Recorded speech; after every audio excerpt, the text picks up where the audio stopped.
I'll start once again. We are going to derive the formula for electric field intensity at an axial point of an electric dipole. So let us consider a dipole minus q charge plus q charge. Whatever I am saying, that you need to write it down as an introductory part. Okay. Consider a electric dipole AB of length 2L, O be the center of the electric dipole. Consider a point P at a distance r from the center of the dipole. Let E be the electric field intensity at point P, which is to be found out. Therefore, from diagram we can say, since O is a center, AO और OB क्या होगा? L होगा. AB distance कितना होगा? Sorry, AB नहीं, AP distance कितना होगा? A से P, R प्लस L, और B से P डिस्टेंस कितना होगा? R minus L. सही है. R में से अगर आपने L माइनस किया तो आपको ये डिस्टेंस मिल जाएगा. ओके. अब हम बारी बारी में माइनस क्यू चार्ज की वजह से यहाँ पे इलेक्ट्रिक फील्ड की डायरेक्शन कैसी होगी? नेगेटिव चार्ज है तो अंदर की तरफ इलेक्ट्रिक फील्ड अंदर की तरफ, और पॉजिटिव चार्ज है तो इलेक्ट्रिक फील्ड बाहर की तरफ. तो वो भी स्पेसिफाई करना है. Let E plus Q is a electric field at point P due to positive charge plus Q. E minus Q is a electric field at point P due to negative charge minus Q. ये लिखना है. ठीक है.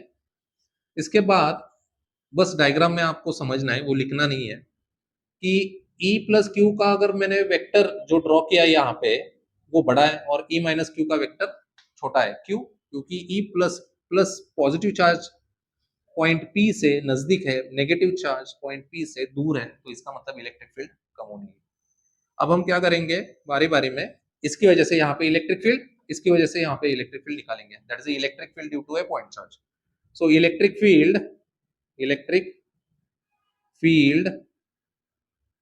E plus Q, okay, at point P is E plus Q is equal to क्या आएगा? KQ by, formula क्या होता है हमारा? E is equal to KQ by R square होता है. ये दिमाग में रहना चाहिए. डिस्टेंस का स्क्वायर. तो डिस्टेंस क्या है? प्लस Q से R minus L bracket square. इसको बोला मैंने equation number 1. Similarly, electric field E minus Q at point P is given by E minus Q is equal to KQ upon R plus L bracket square, equation number 2.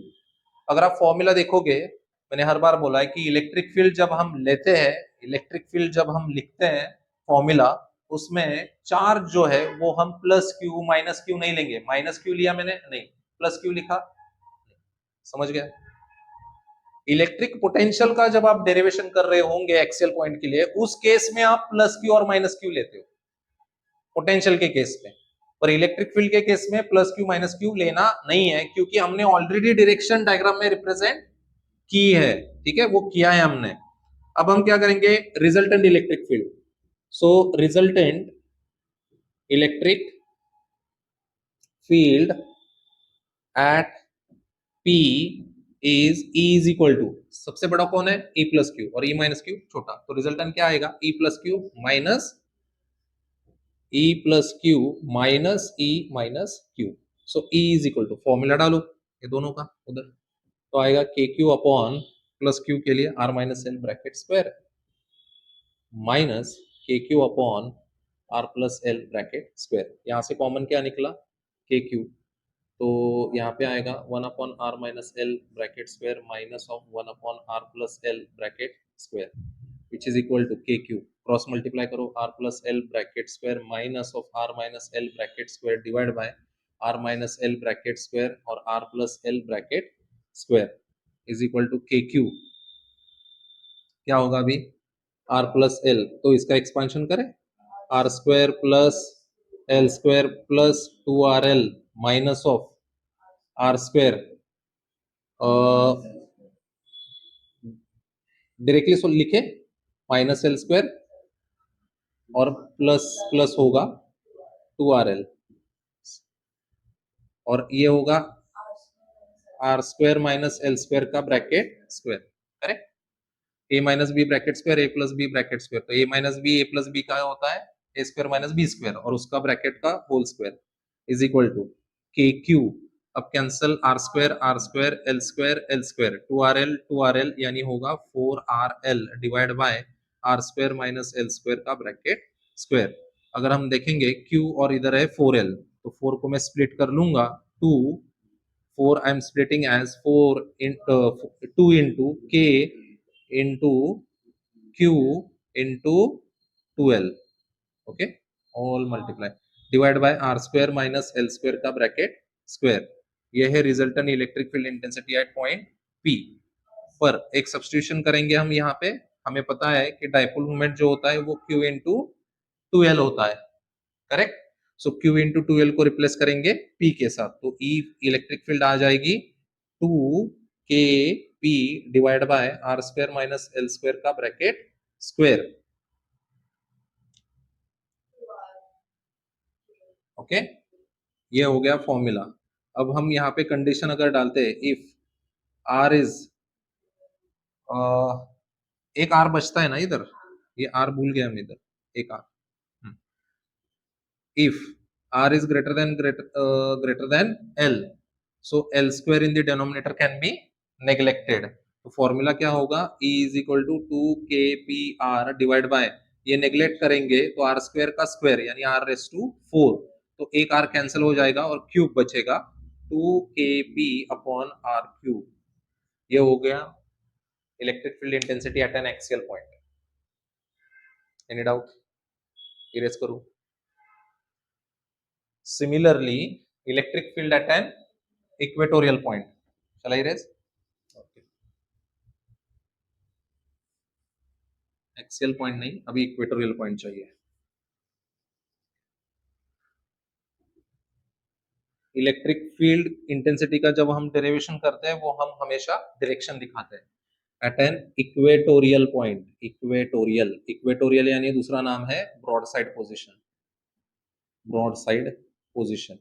तो मैंने फिर से minus Q charge ले लिया, plus Q charge ले लिया, centre ले लिया, नाम दे दिया ए बी ओ, ये डिस्टेंस एल, ये डिस्टेंस एल, और इक्वेटर पे ये है इक्वेटोरियल लाइन, यहाँ पे मैंने एक पॉइंट पी ले लिया, फिर ए पी और बी पी ये मैंने ज्वाइन कर दिया, ठीक है। अब इक्वेटोरियल तो बेसिकली ये अगर एल है और सेंटर से अगर ये डिस्टेंस आर पे है तो ये राइट एंगल ट्रायंगल हुआ है ना, तो ये वाला डिस्टेंस क्या होगा, हाइपोटेन्यूस होगा, है ना। हाइपोटेन्यूस क्या होगा, under root R square plus L square. Similarly इधर भी क्या होगा, under root R square plus L square. Any doubt? अब नेगेटिव चार्ज की वजह से इलेक्ट्रिक फील्ड कैसे होती है, अंदर की तरफ, है ना, और पॉजिटिव चार्ज की वजह से इलेक्ट्रिक फील्ड कैसे होती है, बाहर की तरफ। तो पॉजिटिव चार्ज की वजह से मैं सिंबल ले लेता हूं E1 और नेगेटिव चार्ज की वजह से सिंबल ले लेता हूं E2, ठीक है। Let us assume that this is at an angle theta, ठीक है। अब हम क्या करेंगे, E1 को स्प्लिट करेंगे, हमें रिजल्टेंट इलेक्ट्रिक फील्ड चाहिए एट पॉइंट P पे, तो इसी वजह से हम क्या करेंगे, E1 को स्प्लिट करेंगे दो कंपोनेंट में। तो ये थीटा है या फिर ये थीटा है, तो ये भी एंगल क्या होगा, थीटा होगा। तो बेसिकली यहाँ पे कौन सा कंपोनेंट आएगा, E1 cos थीटा। थीटा की जो एडजेसेंट साइड होती है जिसका कंपोनेंट निकालना है वो हमेशा cos आएगा, क्योंकि cos के फॉर्मूले में एडजेसेंट साइड आती है। ये आएगा E1 sin theta. Similarly E2 का भी कंपोनेंट निकालो, इधर आएगा E2 cos थीटा और इधर आएगा E2 sin थीटा। डायग्राम में आपको साफ साफ दिखाई दे रहा है कि E1 sin theta will cancel out E2 sin theta. आप बोलोगे कैसे, क्योंकि E1 और E2 दोनों सेम होंगे। दिखाता हूं, हम यहाँ पे लिख लेते हैं। ये डिस्टेंस तो मिल गया हमें, AP is equal to under root R square plus L square और BP is equal to under root R square plus L square, दोनों भी सेम ही है।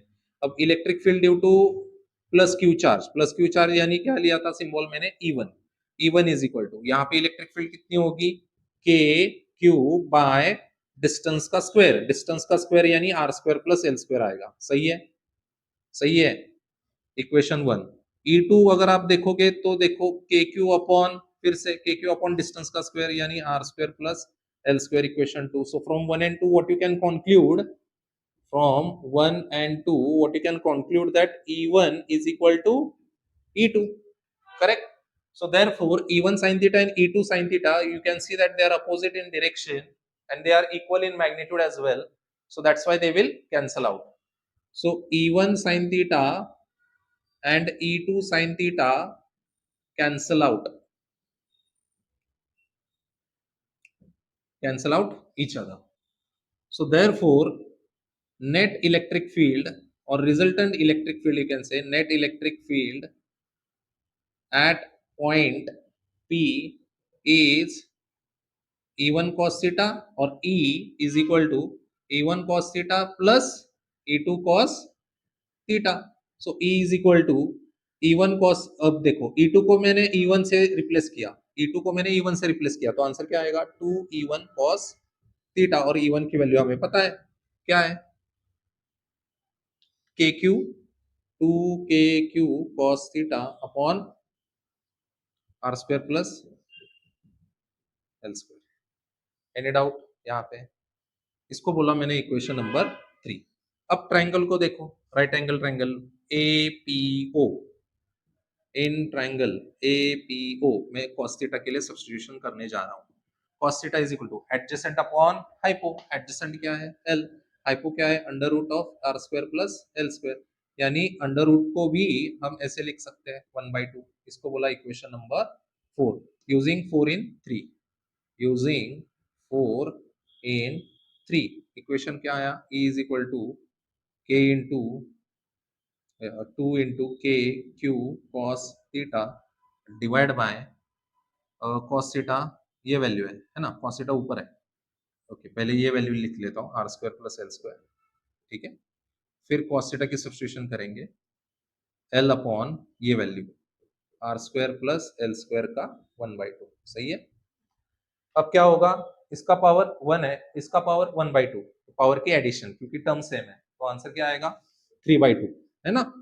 सो E इज इक्वल टू, और यहाँ पे क्या लिखेंगे, Q इंटू 2L, ये 2L और Q, हमें क्या पता होता है, डाइपोल मोमेंट क्या होता है हमेशा, डाइपोल मोमेंट, यहाँ पे लिख लेता हूँ, dipole moment P is equal to Q into 2L, ये पता है हमें।